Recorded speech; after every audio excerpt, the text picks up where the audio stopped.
نازاد ازل ہے لیقاف کا سیدہ فاطمہ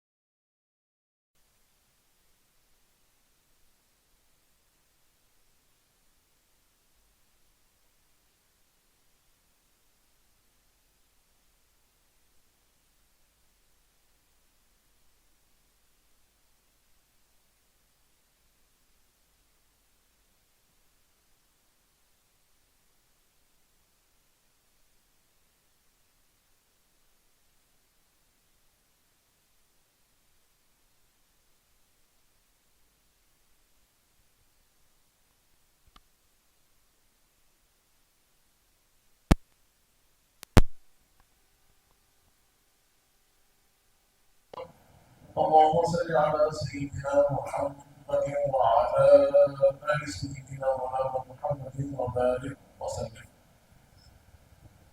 میرا عزیز، جیسے آپ سب سماعت فرما رہے تھے، ہم حضور پاک صلی اللہ علیہ وآلہ وسلم کی سیرت طیبہ کے الگ الگ گوشوں کو جاننے کی سعادت حاصل کرتے ہیں. اللہ رب العزت نے حضور پاک کی آمد کا ذکر فرمایا اور آمد کے ساتھ حضور پاک کے مقاصد کا بھی ذکر فرمایا، اور ان مقاصد کی تکمیل کے لیے حضور پاک نے بڑی ہمت کی کہ دین اسلام جو ہم تک پہنچا ہے، یہ اللہ کا پیغام جو ہم تک پہنچا ہے، یہ کلام قرآن جو ہم تک پہنچا ہے، یہ اتنی آسانی سے ہمیں حاصل نہیں ہوا. بڑی مشقتوں کے ساتھ اسے پہنچایا گیا. اور خصوصاً جب ہم مکی دور دیکھتے ہیں کہ جو ابتدائے اسلام کا دور رہا، اس میں تو اتنی مشقتیں، اتنی صعوبتیں، اتنی شدتیں کہ جس کی ہم کوئی خیال یا تصور بھی نہیں کر سکتے. میرا عزیز، آپ سوچیے کہ حضور پاک صلی اللہ علیہ وآلہ وسلم جب اعلان نبوت فرماتے ہیں، حضور پاک پر اللہ کا حکم ہوا، اے حبیب آپ کو اب پیغام توحید کو عام کرنا، لوگوں کو اللہ کی طرف بلانا، اور یہ پیغام کی ابتدا آپ اپنے خاندانوں سے کی. وانذر عشیرتک الاقربین، سب سے پہلے جو اللہ کا ڈر سنائے گی، جہنم سے بچائے گی، تو اپنے گھر والوں، اپنے رشتہ داروں کو. اللہ کا حکم ہوا، حضور پاک صلی اللہ علیہ وآلہ وسلم نے دعوت دی، لوگوں کو بلایا، اپنے خانوادے کے حضرات کو جمع کیا، ان کے لیے کھانا تیار کیا، میٹھا تیار کیا. اور میرا برادر نے اس کے بعد حضور پاک چاہتے تھے کہ ان سے کچھ بات کریں، ان کو کچھ سمجھائیں، ان کو دین کی بات سنائیں. لیکن ایک کے بعد ایک سوچا، سب کے سب چلے گئے، بات نہ ہو نہیں پائی، جو مقصد کا پورا نہ ہوا. لیکن حضور پاک نے یہیں پر اپنے آپ کو نہیں چھوڑا. میرا عزیز، کچھ دن بعد ایک اور دعوت دی گئی، ایک اور اہتمام کیا گیا، پھر بلایا گیا، اور پھر انہیں کھانا پیش کیا گیا، دودھ پیش کیا گیا. جب سب نے کھانے سے فراغت حاصل کر لی اور اب محسوس ہو رہا تھا کہ دعوت کا اختتام ہوگا، حضور پاک نے ارشاد فرمایا، اے میرے رشتہ داروں، اے میرے قرابت داروں، تم مجھے کیا سمجھتے ہو؟ تم میرے بارے میں کیا خیال رکھتے ہو؟ انہوں نے عرض کیا، ہم نے آپ کو سچا پایا ہے، ہم نے آپ کو ہمیشہ باخلاق اعلیٰ کردار والا پایا ہے۔ جب انہوں نے یہ بات تصدیق کی کہ ہم آپ کی سچائی کے بات کرتے ہیں، اس پر حضور پاک نے پھر ارشاد فرمایا کہ لوگوں، اگر میں آپ سے کہوں کہ ہم پر لشکر حملہ کرنے کو، یہ پہاڑ دیکھ رہے ہیں، ہم جانتے ہیں کہ مکہ مکرمہ وہ اطراف میں سارے پہاڑیاں، وہ پہاڑوں کے درمیان میں، تو حضور پاک نے ایک پہاڑ کی طرف اشارہ کیا اور فرمایا کہ اگر میں آپ سے کہوں کہ یہ پہاڑ کے پیچھے ایک لشکر ہے جو آپ پر حملہ آور پہنچا، تو آپ کیا کریں گے؟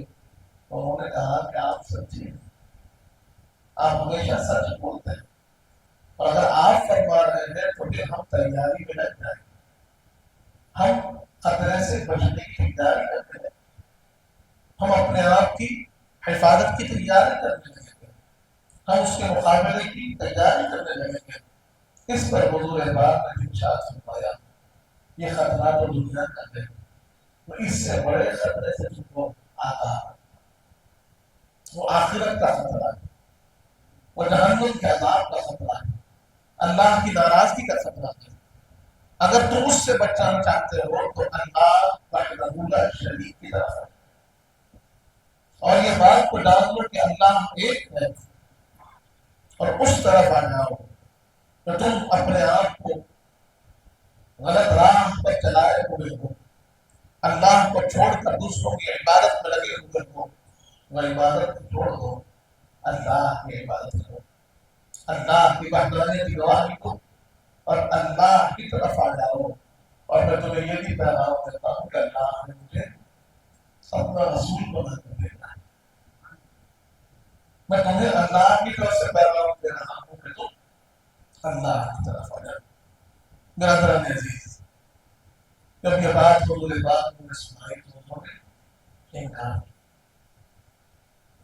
اس بات کو ماننے کے لیے تیار نہ ہوئے، اور کہنے لگے کہ یہ کیسی بات ہو رہی ہے، ہم کیسے اپنے دین کو چھوڑ دیں، کیسے اپنے مذہب کو چھوڑ دیں، کیسے ہم اپنی طور طریقے کو چھوڑ دیں، کیسے ہم آپ کے پیچھے آ جائیں۔ میرا نام عزیز، پھر حضور پاک نے اور حضور پاک نے فرمایا کہ جو آج میرے پیغام کو قبول کر لے گا وہ دنیا و آخرت میں سردار ہوگا۔ تم یہاں اپنی سرداری کی خاطر اس پیغام کو قبول کرنے سے کترا رہے ہو، تم یہ سمجھتے ہو کہ تم چھوڑ دو گے اپنے دین کو، اپنے مذہب کو، تو تمہارا منصب چلا جائے گا، مقام چلا جائے گا، سرداری چلی جائے گی۔ میں تمہیں کہتا ہوں اس پیغام کو قبول کرو، دنیا میں بھی سرداری ملے گی، آخرت میں بھی سرداری ملے گی۔ برادران عزیز، اس پیغام کے اس خوشخبری کے بعد انہوں نے کہا کہ ہم نہیں مانتے، حضور پاک سمجھا رہے ہیں اور وہ انکار کر رہے ہیں۔ 7 برس کی مولا علی مشکل کشا ہے، ایک روایت میں 7 برس آیا، ایک روایت میں 9 برس آیا۔ آپ اٹھ کھڑے آپ اٹھ کھڑے ہو کر آپ نے عرض کیا یا رسول اللہ، میں گواہی دیتا ہوں، میں گواہی دیتا ہوں، اگر یہ کوئی گواہی نہیں دے رہے ہیں میں گواہی دیتا ہوں۔ حضور پاک نے کہا یوں کہتے پہلی مرتبہ ایسے، دوسری مرتبہ پھر حضور پاک نے دعوت دی، ابو جہل ابو لہب کے پاس، اس نے کہا کہ یہ کیا ہو رہا ہے، میں نہیں مانتا۔ پھر مولانا نے کہا یا رسول اللہ میں گواہی دیتا ہوں۔ حضور پاک نے کہا نہیں بیٹھ جاؤ۔ تو تیسری مرتبہ حضور پاک نے پھر ایک مرتبہ ان سے دعوت دی اور انہوں نے انکار کیا تو مولانا علی کھڑے اور کہا یا رسول اللہ یہ نہیں مانتے، کوئی بات نہیں، میں گواہی دیتا ہوں اور میں یہ قسم کھاتا ہوں، یہ وعدہ کرتا ہوں، میں آپ کے آگے رہوں گا، آپ کے دائیں رہوں گا، آپ کے بائیں رہوں گا، آپ کے پیچھے رہوں گا، جب تک میری سانس ہے میں آپ کا ساتھ چھوڑوں گا۔ جب یہ بات ہوئی تو ابو لہب تھا، اس نے تنزیہ طور پر کہا تم نے کہا تھا کہ جو تمہاری بات کو مانے گا اسے سرداری ملے گی. اس بچے نے تمہاری بات کو مان لیا، کیا یہ سردار ہو؟ حضور پاک نے کہا علی دنیا میں بھی سردار ہے، آخرت میں بھی سردار ہے. برادروں عزیز یہاں بات کیا ہے تو سمجھنے والی بات ہے، ایک تو حضور پاک کا طریقہ، حضور پاک کا انداز کہ کیسے صبر و تحمل کے ساتھ آپ نے دین اسلام کو پیش کیا. لوگوں نے انکار کیا لیکن آپ نے اپنے مقصد کو نہیں چھوڑا، اپنے راستے کو نہیں چھوڑا. یہ نہیں کہا کہ پروردگار لوگ میری بات نہیں مانتے ہیں، آپ جی کو جہد کرتے رہے، کوشش کرتے رہے. اور کوشش کا طریقہ بھی آپ نے سکھایا ہے کہ سختی سے بات منوائی نہیں جاتی، سختی کے ساتھ بات نہیں کی جاتی. بات کرنی ہے تو اس کو دعوت پر بلاؤ، اس کو بٹھاؤ، اس کو کھلاؤ، اس کو پلاؤ، پھر اپنی بات رکھو. اور یہ بات نہیں کہ تم زبردستی کرو.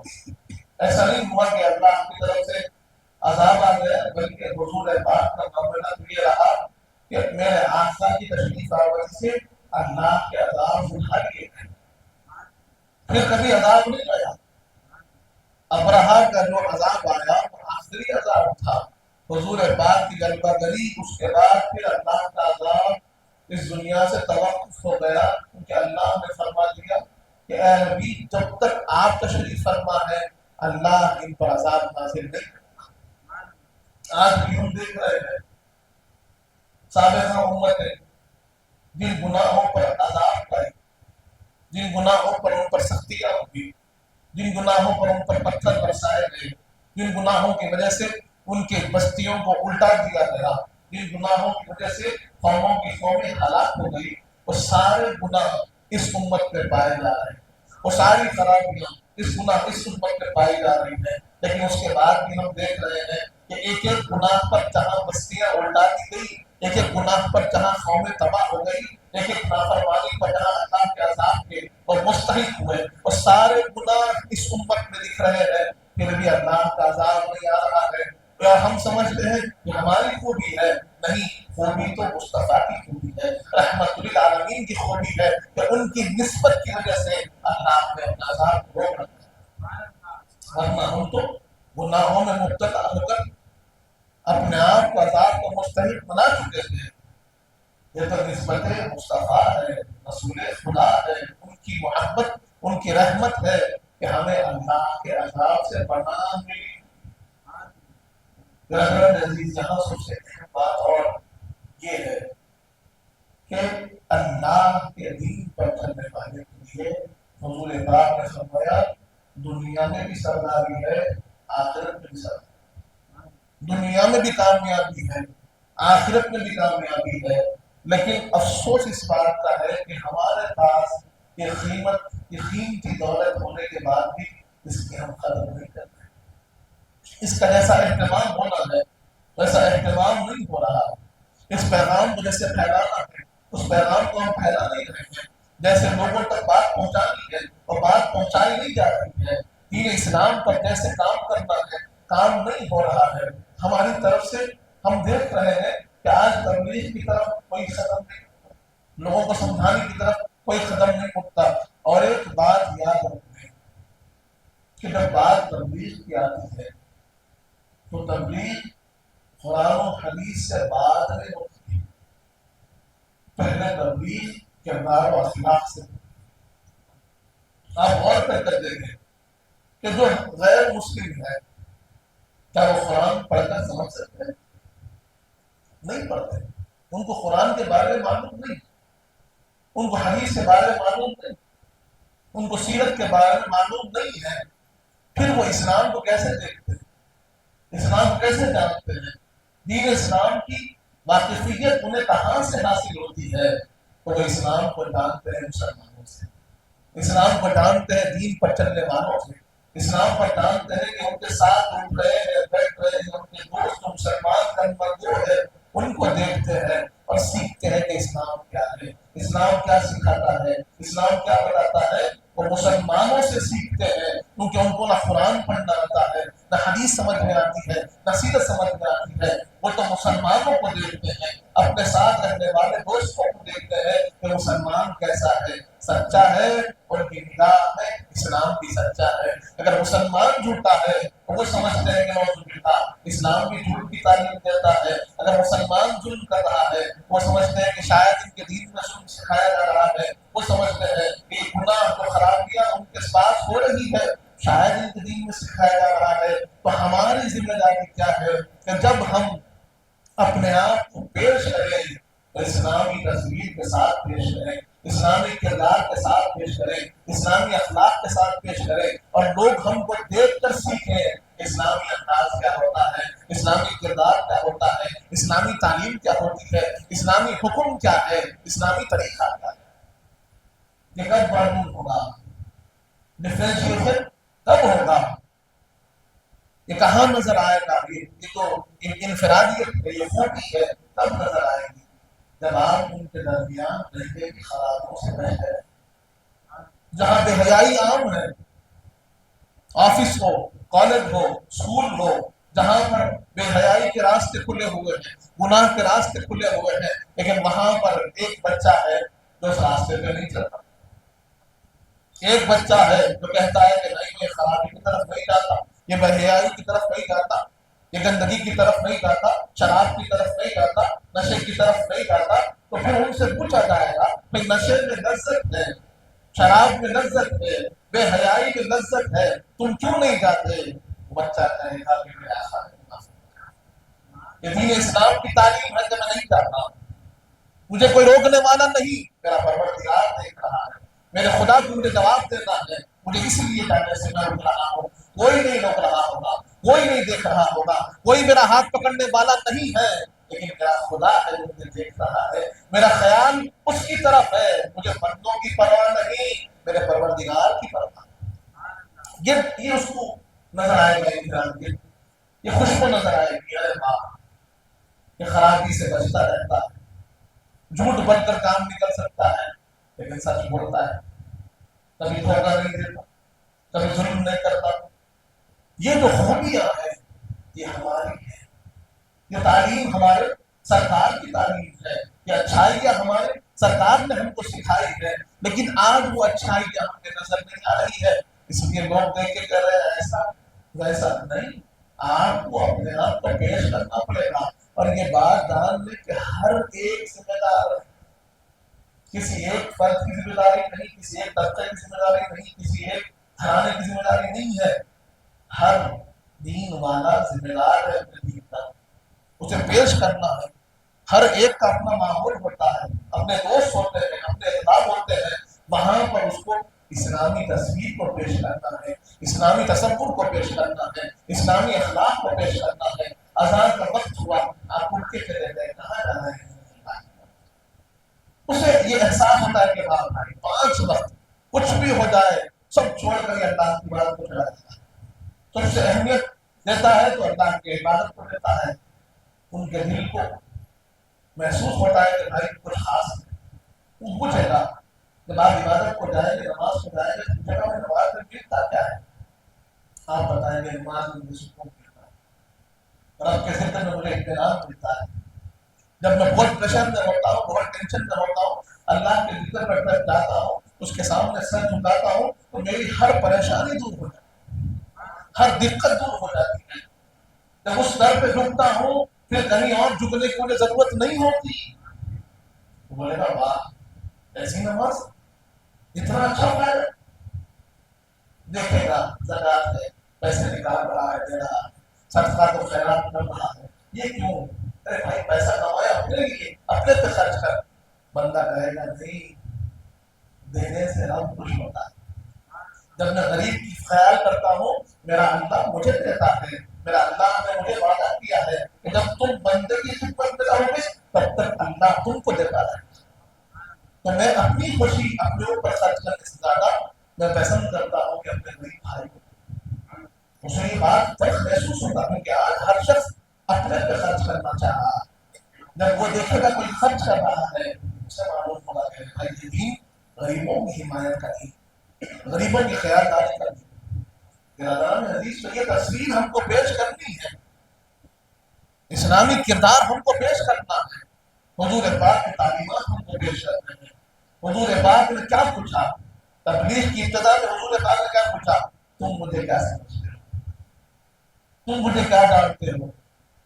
جب وہ لوگ ہم کو سچا جانیں گے تو ہماری بات بھی سچی جانیں گے، جب وہ لوگ ہم کو اچھا مانیں گے تو ہماری بات کو بھی اچھا مانیں گے، جب وہ لوگ سمجھیں گے بھائی یہ ہمارے لیے آئیڈل ہے، یہ ہمارے لیے ہم دیکھ رہے ہیں کہ ہر چیز میں ایک نمونہ بن کر آیا ہے، تو پھر ہمارے راستے کو بھی اچھا مانیں گے، وہاں پر جا کے ویلیویشن ہوگا۔ اگر ہم خرابی کو پیش کر رہے ہیں، گناہ پیش کر رہے ہیں، ظلم پیش کر رہے ہیں، جھوٹ پیش کر رہے ہیں، تو وہ کیوں ہمارے راستے پہ اختیار ہے؟ انہیں ہمارا طریقہ کیوں پسند آئے گا؟ کیونکہ نہ وہ قرآن کی طرف ہے نہ حدیث کی طرف ہے۔ وہ دین کو دیکھتے ہیں تو مسلمان سے دیکھتے ہیں، دیندار سے دیکھتے ہیں، تو یہ ذمہ داری ہماری ہے۔ ہم دیکھ رہے ہیں اللہ والوں کو، اللہ والوں نے یہ کام کیسے کیا؟ اپنے کردار کو پیش کر کر کیا، اپنے اخلاق کو پیش کر کر کیا، کہ لوگ جب جب ان سے جڑے انہوں نے اپنی تکلیفوں کو دور ہوتا ہوا پایا، خوشبوؤں کو حاصل ہوتا ہوا پایا، غریب و امیر نے فرق نہیں دیکھا، سب کو ایک ساتھ ملا کر بیٹھا ہوا پایا۔ یہ کام ہم کو کرنا ہے۔ ایسا نہیں ہو سکتا کہ ہم کہہ کچھ رہے ہیں کر کچھ رہے ہیں، کہنے اور کرنے میں فرق نہیں ہوتی۔ یہ اخلاق ہمارے اندر پیدا ہونے چاہیے، اور آدمی کے اخلاق اکثر اس کے غصے میں نظر آتے ہیں۔ جب وہ غصے میں ہوتا ہے، کوئی چیز اس کو ناراض کرتی ہے، کوئی چیز اس کے مرضی کے خلاف ہوتی ہے، لیکن اس کے بعد بھی وہ اپنے اخلاق و کردار کو نہیں چھوڑ رہا ہے، تو وہاں وہ نمونہ بن کر پیش ہوتا ہے۔ جب وہ اپنے کردار سے نہیں گر رہا ہے، اپنے معیار سے نہیں اترتا ہے، وہاں پر پھر اس کو جو ہے لوگ دیکھتے ہیں کہ بھائی کتنی شدت اور ٹینشن میں بھی یہ اپنے آپ کو نہیں چھوڑتا، اپنے اخلاق کو نہیں چھوڑتا۔ حضور پاک نہیں چھوڑتا۔ حضور پاک کی سیرت طیبہ ہمارے سامنے ہے کہ آپ پر شدتیں، آپ پر تکلیفیں اٹھائی گئی، آپ پر زحمتیں اتنی کہ فرشتے اتر گئے اور کہا یا رسول اللہ۔ تو واقعہ تو بڑا مشہور ہمارے سامنے ہے۔ جب تبلیغ کی ابتدا ہوئی، اہل مکہ کی تبلیغ کرنے لگے، تو اہل مکہ نے کچھ نے تو اسلام قبول کیا، اور اللہ نے ان کا ایسا مقام دیا کہ اولون والسابقون کے شمار جو ابتدا میں اسلام قبول کیے ان کا مقام بھی ویسے ہی بلند و بالا ہے۔ اس کے بعد پھر جب اہل مکہ نے مخالفت شروع کی، ظلم و زیادتی شروع کی، تکلیف دینا شروع کیا، پہلے تو انہوں نے کہا، حضرت ابو طالب جو حضور کے چچا تھے، حضور پاک کے سرپرست بھی تھے، ان سے جا کر مکہ کے جو سردار تھے ملاقات کی، ملاقات کر کے انہوں نے کہا کہ یہ کیا ہو رہا ہے؟ اے ابو طالب، یہ کیا ہو رہا ہے؟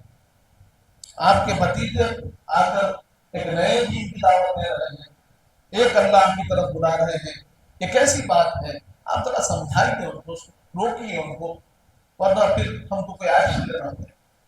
ان سے پوچھئے کیا چاہتے ہیں؟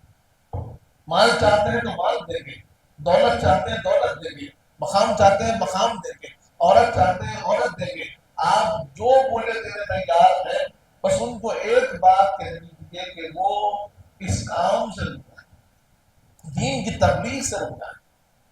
برادران عزیز، حضرت ابو طالب نے حضور پاک سے بات کی، حضور پاک سے سارا ماجرا ہم نے پیش کیا۔ حضور پاک نے کہا کہ میں بات کرتا ہوں۔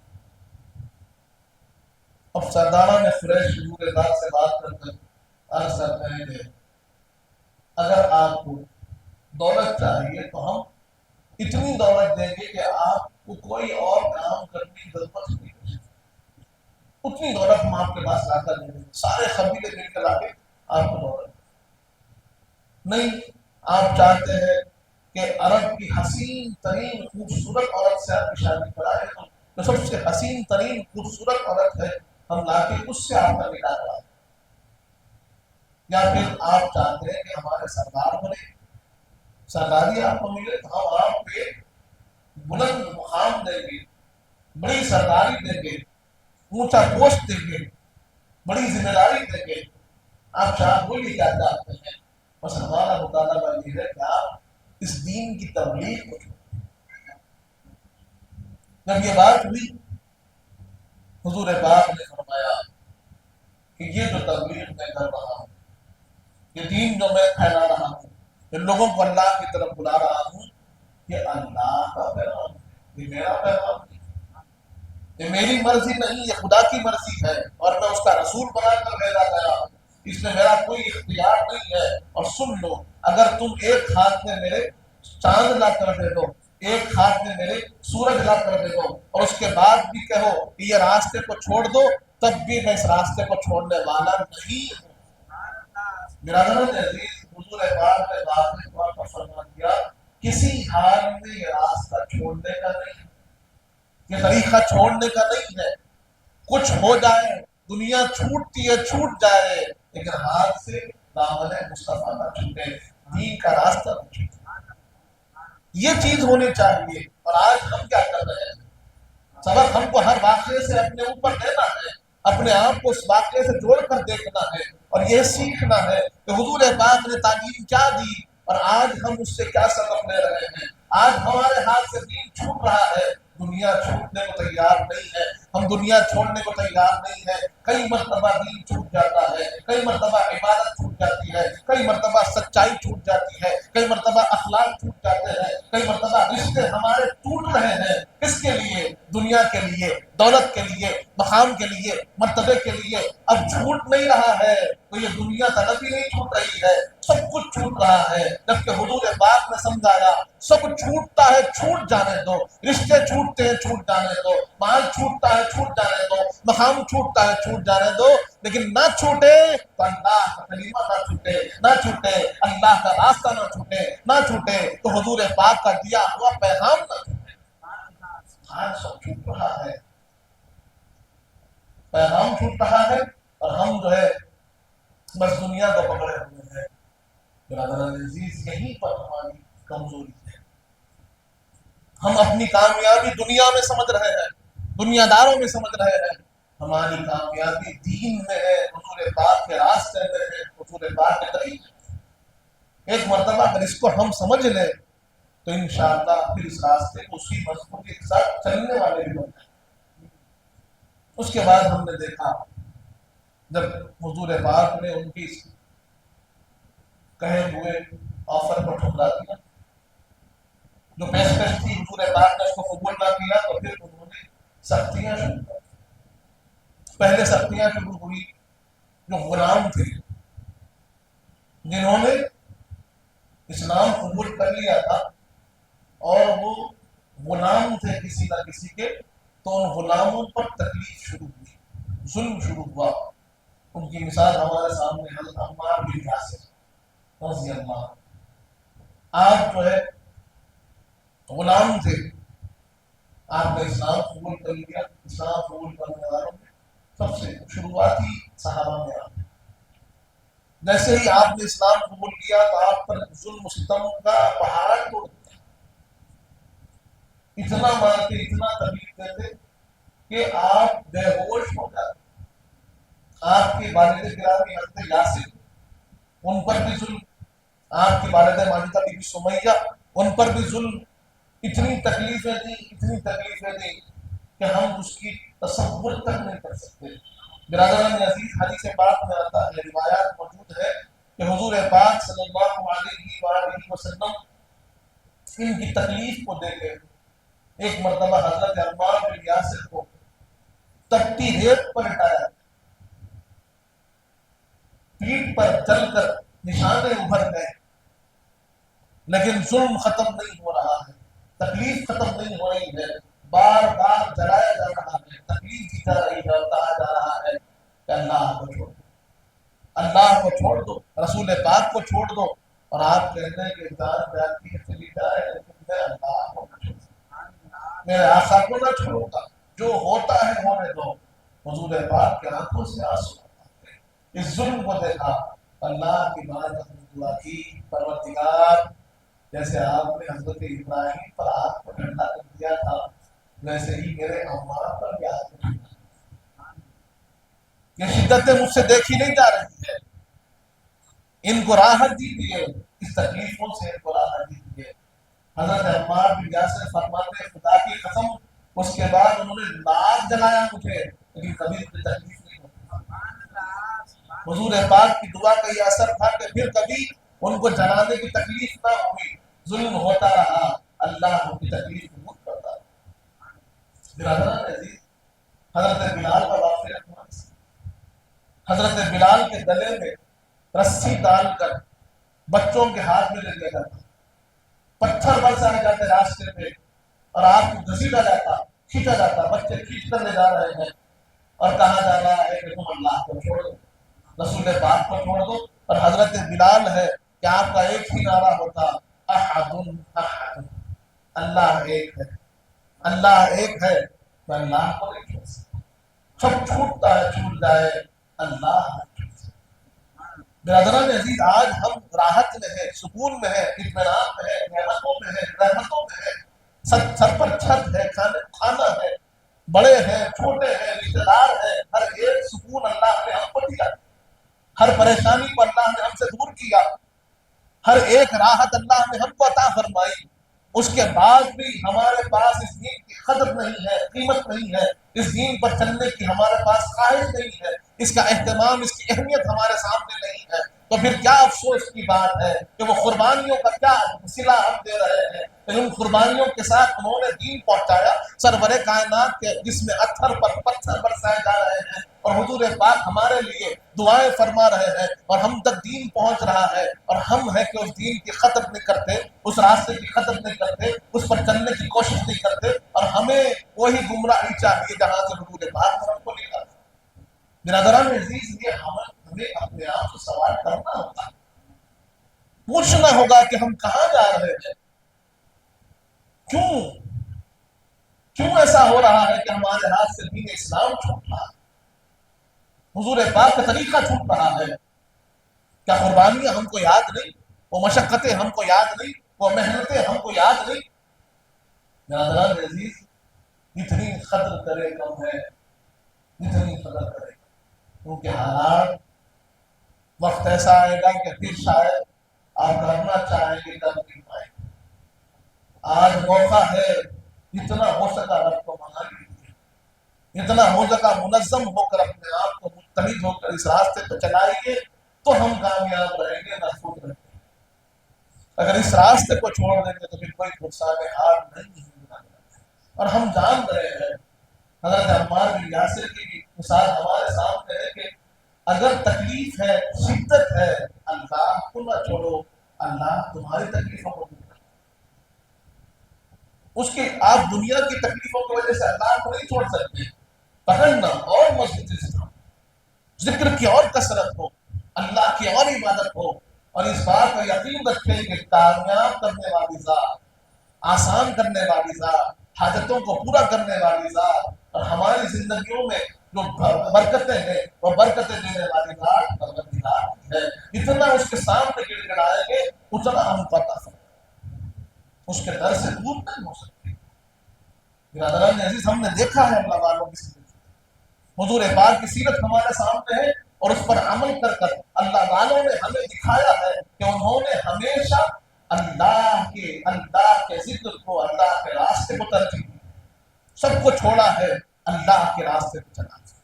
ہم اللہ کے راستے کو چھوڑ کر ہر جگہ بھٹک، ایسا نہیں۔ کبھی ایسا ہو جائے کہ دنیاوی کام اور اللہ کی عبادت مقابل میں آ جائے، تو ہمیشہ ہمیں اللہ کی عبادت کو ترجیح دیں، یہ ہماری ذمہ داری ہے۔ برادران عزیزم، حالات مکہ کے بدتر سے بدتر، حالات خراب ہو رہے ہیں، ظلم صحابہ اکرام سے ہوتا ہوا، ہم دیکھ رہے ہیں کیا ہے کہ حضور پاک کے لیے بھی مکے کو تنگ کر سب مل کر یہ بات کر فیصلہ کر لیے کہ نہیں، حضور پاک صلی اللہ علیہ وآلہ وسلم اب مکے میں تبلیغ نہیں کریں گے، ان کو اجازت نہیں ہے کہ وہ اہل مکہ کو اپنے دین کی دعوت دیں۔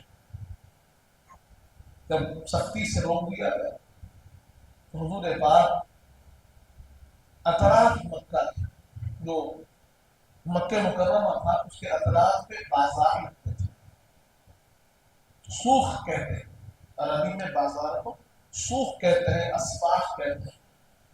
تو وہ بازاروں کی کیفیت کیسی تھی؟ جیسے ہمارا ایگزیبیشن ہوتا ہے، ان ایگزیبیشنز کی طرح وہ بازار ہوتے تھے. تو وہاں پر لوگ ہر قسم کے، ہر جگہ کے، گاؤں کے، دیہاتوں کے لوگ لا کر اپنا سامان بھی بیچتے. وہاں پر کچھ مقابلے بھی ہوتے، اشعار کی محفل بھی ہوتی، شاعری بھی ہوتی.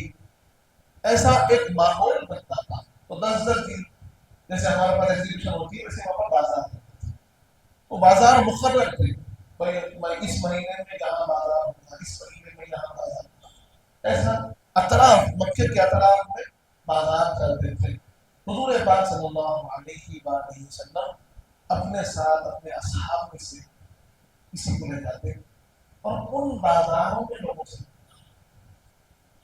وہاں جا کر دین کی تبلیغ، وہاں جا کر اسلام کی دعوت دیتے. اہل مکہ کو معلوم ہوا کہ اب یہ اگر مکہ نے ہمیں روک دیا تو یہ اطراف بازاروں میں جا کے دعوت دے رہے ہیں، اسواق میں جا کے دعوت دے رہے ہیں، وہ سوق جو جمع ہوتے ہیں لوگ جہاں پر، وہاں جا کر دعوت دے رہے ہیں. تو اہل مکہ کے جو سردار تھے آپ کے پیچھے لوگوں کو لائے کہ جہاں جہاں حضور پاک جا کر دعوت دیتے وہاں وہاں ٹھہر کر اس کا انکار نہیں، مت ماننا، نہیں ماننا. لیکن حضور پاک نے کوشش کو نہیں چھوڑا، اپنی دعوت کے کام کو نہیں چھوڑا. بار بار جہاں موقع ہوتا برابر آپ سکھاتے رہتے اور لوگ آپ سے جڑتے رہتے. جب اور مشکلیں بڑھنے لگی تو حضور پاک اور آگے بڑھے. طائف ایک مقام، یہ جدہ اور مکہ کے درمیان میں ایک گھاٹی ہے، بڑی خوبصورت جگہ ہے. طائف اس کا نام آتا ہے. حضور پاک وہاں پر تشریف لے. وہاں پر 3 سردار تھے. ان سرداروں سے بات کرنے کے لیے گئے شاید کہ وہ پیغام کو قبول کریں گے، بات کو مانیں. لیکن حضور پاک کی تشریف آوری سے پہلے ہی وہاں پر اہل مکہ نے اپنا پیغام پہنچا دیا کہ ان کی بات ماننا نہیں، ان کی بات سننا نہیں. برادران عزیز، حضور پاک صلی اللہ علیہ وآلہ وسلم آپ کے ساتھ روایت مطابق زید بن حارثہ رضی اللہ عنہ آپ کے ساتھ حضور پاک کے غلام تھے. ساتھ جا کر تینوں سرداروں سے الگ الگ ملاقات. پہلے 2 نے تو انکار کر دیا تھا، آپ سے بات نہیں کرنی. تیسرا جو سردار تھا مزاج شریف تھا، سخت مزاج تھا. اس نے ایک تو جو انداز اپنایا بات کا وہ بھی اچھا نہیں تھا. اور جب وہاں سے آپ باہر تشریف لے کر آئے تو وہاں پر آپ کے پیچھے کچھ اوباش بچوں کو لگائے جو اب حضور پاک جہاں جہاں تبلیغ کو جاتے طائف کے میدانوں میں، طائف کے لوگوں میں، تو جا کر وہاں پر چیخیں مارتے، چیٹیاں مارتے، تھالیاں مارتے اور کام بات سنانے کے لیے روکتے. لوگ اگر بات سننے آ رہے ہیں، حضور پاک بیان کر رہے ہیں، کوئی بات سمجھا رہے ہیں، چیخا مارنا شروع، تھالیاں مارنا شروع کر دیتے، چیٹیاں مارنا شروع کر دیتے. لیکن سرور کائنات کی ذات وہ ہے جو استقامت کی مثال ہے، استقامت کا پہاڑ ہے. ان کو یہ چھوٹی چھوٹی چیزیں اپنے راستے سے نہیں ہٹا سکتی. انہوں نے دیکھا کہ ہمارے چیخوں کا اثر نہیں ہو رہا ہے، ہمارے سیٹیوں کا اثر نہیں ہو رہا ہے، ہمارے تھالیوں کا اثر نہیں ہو رہا ہے. کچھ بھی کر لو یہ اپنے راستے سے ہٹنے والے. لاکھ کوشش کر لیا لیکن وہ پیغام جو پہنچانا ہے پہنچا رہے ہیں، بات جو کرنی ہے وہ بات کر رہے ہیں. جب سب کچھ کر کے دیکھ لیا کہ حضور پاک اپنے کام سے رکتے نہیں تو پھر حضور پر پتھر برسا. حضور پاک کے جسم اطہر پر اب یہ بچے، یہ جو لوڑے تھے، پتھر برسانے لگے، پتھر مارنے لگے. 4 طرف سے پھیر رہے ہیں، پتھر مار رہے ہیں. حضرت زید کہتے ہیں میں جتنی ہو سکا کوشش کرا، ادھر سے سامنے آتا، ادھر سے سامنے آتا. صحابہ کرام کی محبت کی مثال دیکھیے، محبت کا جذبہ بھی دیکھیے کہ جب تک اپنے جان میں جان ہے ایک پتھر حضور پاک کو لگنے نہیں دے رہے ہیں، اپنے جسم پر لے رہے ہیں، اپنے ہاتھوں پر لے رہے ہیں. مثال محبت کی ایسی ہوتی ہے، زبان سے محبت کہنے سے محبت کی مثال نہیں ہوتی، اپنے عمل سے محبت کی مثال کچھ بھی کرنے تیار ہو، بولنا کافی نہیں ہے، ارے کر کر بتانا۔ اپنی زندگی میں ہم کچھ خواہشات نہیں چھوڑ پا رہے ہیں، اپنی تمنائیں نہیں چھوڑ پا رہے ہیں، حضور پاک کی سنتوں کے لیے اپنے خواہشات کی قربانی ہم سے نہیں ہوتی، ہم کیا جان کی قربانی دیں گے، ہم کیا حضور پاک کے لیے قربان ہو جائیں گے۔ برادران عزیز، حضرت زید فرماتے ہیں کہ جب میرا رزق کا کام کرنا بند ہو گیا، زخموں سے میں چور ہو گیا، تو میں نے دیکھا کہ حضور پاک کے رزق نازا پہ بھی پتھر لگا، سرور کائنات کے رزق اتھر سے خون بہنے لگا، اور خون بہتے بہتے آپ کی نانے پاک آپ کی قدم سے چپکنے لگی۔ حضور پاک پر بھی خشی طاری ہوا، اور حضور پاک کی چٹان کے پاس تشریف فرما ہوئے خون بہ رہا ہے، حضرت زید بھی وہاں بیٹھے ہیں۔ اس حالت کو جب انہوں نے دیکھا تو چھوڑ کر چلے گئے۔ حضور پاک پر پتھروں کی برسات سے بہت تکلیف تھی، بہت تکلیف تھی۔ اس کے بعد حضور پاک آنکھیں اٹھاتے ہیں تو دیکھتے کیا ہے کہ جبرائیل ابھی سامنے، جبرائیل علیہ السلام اپنے ساتھ فرشتوں کو لے کر حضور کی بارگاہ میں حاضر ہوئے اور عرض کیا، یا رسول اللہ، اللہ نے ہم کو بھیجا اور اللہ پوچھتا ہے اگر آپ چاہے اس وادی کو مٹا دیں۔ یہ پہاڑ کے فرشتے میرے ساتھ اللہ نے بھیجے ہیں، یہ طائف کی وادی دو پہاڑوں کے درمیان ہے، اگر آپ فرمائیں تو یہ وادی پہاڑوں کو ملا دیا جائے، اس وادی کو مٹا دیا جائے، کیونکہ انہوں نے آپ پر ظلم کیا ہے، آپ پر تکلیف دی ہے۔ اللہ کو یہ تکلیف برداشت نہیں، اللہ فرماتا ہے آپ صرف دعا کیجئے، اللہ اس وادی کو مٹا دے گا۔ حضور پاک اپنے ان تکلیف کے لمحات میں مشقت کے ساتھ اٹھتے ہیں اور کہتے ہیں، نہیں جبرائیل، اللہ نے مجھے رحمت للعالمین، اللہ نے مجھے رحمت بنا کر بھیجا ہے، تکلیف بنا کر نہیں بھیجا۔ اگر اللہ چاہتا ہے کہ میں دعا کروں تو میں دعا کرتا ہوں، اے اللہ ان کو ہدایت دے، اے اللہ ان کو ہدایت دے، یہ مجھے پہچانتے نہیں ہے، یہ مجھے جانتے نہیں ہے، اگر جانتے تو شاید مجھ پر ظلم نہیں کرتے۔ میں ان کو دعا دیتا ہوں کہ ان کو ہدایت دے، ان کی نسلوں میں ہدایت دے۔ برادران عزیز، سوچ کر دیکھیے ان مشقت کے لمحوں میں فرشتے سامنے ہیں، چاہو تو کیا نہ ہو سکتا ہے، لیکن حضور پاک نے فرمایا کہ شدت سے نہیں، رحمت سے کام ہوتا ہے، رحمت سے کام ہوتا ہے۔ سرور کائنات میں شدت سہی، زخم سہے، تکلیفیں سہی، اور دوا دی تو رحمت کی دی، ہدایت کی دی، سکون کی دی۔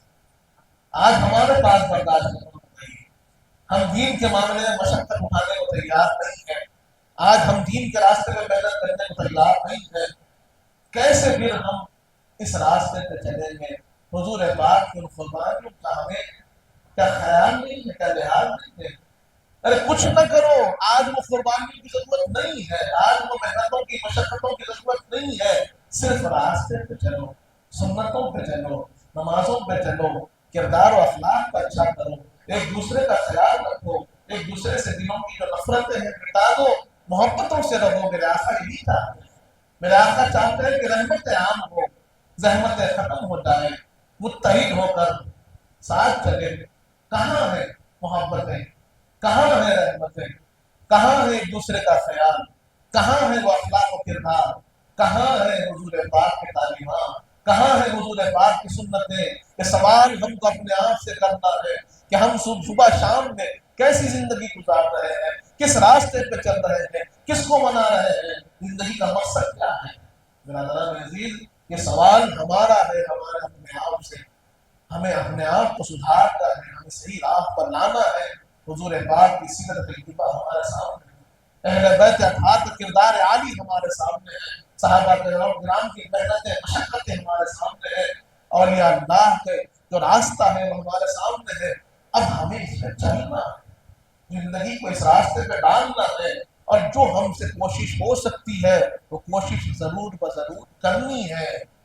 ایسا نہ ہوگا تو پھر کہنا کی وجہ کیا، سننے کا سبب کیا فائدہ کہنے کا اگر ہم عمل نہیں کر رہے ہیں، کیا فائدہ سننے کا اگر ہم عمل نہیں کر رہے ہیں۔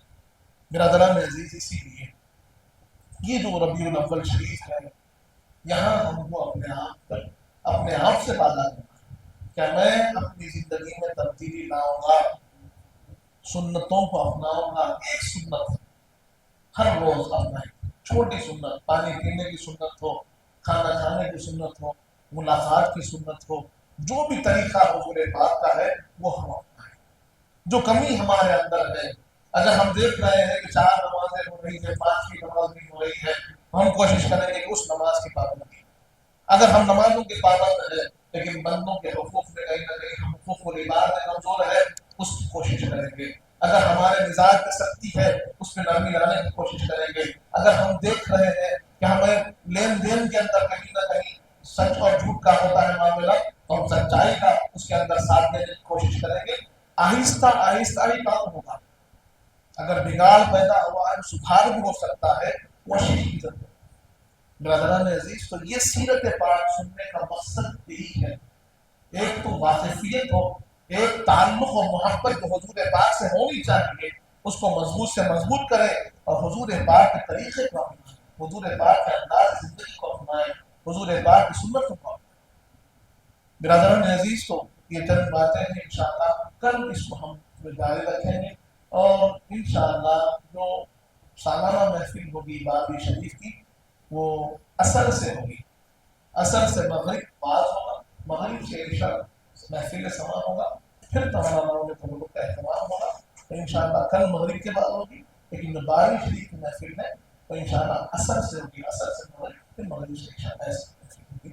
اللہ تعالیٰ سے دعا ہے جب تک زندہ سلام بغت موت ایمان پر دے، وقت نظر حضور پاک صلی اللہ علیہ وسلم کا دیدار نصیب فرما. مالک ملک اور صالح متقی و پرہیزگار بنا.